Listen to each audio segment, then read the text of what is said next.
कौने बन कुकेराम करी रे कोइलिया। कौने बन कुहकै मयूर ही। कौने बन कुकेराम करी रे कोइलिया। कौने बन कुहकै मयूर हे। कौने बन कुकेराम बेटी के आमा। अब बेटी रहली कुमारी है। अब बेटी रहली कुमार है। बाबा बन कुकेराम करी रे कोइलिया। भैया बन कुहकै मयूर ही। बाबा बन कुकेराम करी रे कोइलिया। भैया बन कुहकै मयूर हे। अंगना में कुकेराम दिया के आमा।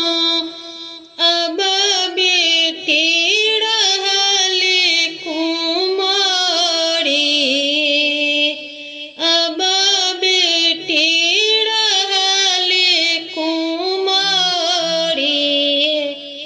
पाँच भैया अघुराम पाँच भैया पाछू पड़ी छिलेल साजल बड़ियात हे। पड़ी छिलेल साजल बड़ियात हे। अड़िछि पड़िछि बाबा मंडप चढ़ी बसला। धिया ले लंगूड़ी धराइए। अड़िछि पड़िछि बाबा मंडप चढ़ी बसला। धिया ले लंगूड़ी धराइए। एक कात बसला साधु पंडित। दोसर कात बेटी के बाप हे। एक कात बैसल साधु पंडित।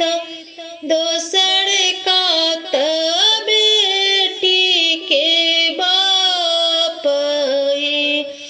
अम्मा के पल्लव चढ़ी बैसला तपसी। करुड़ी सी कन्या दान है। अम्मा के पल्लव चढ़ी बैसला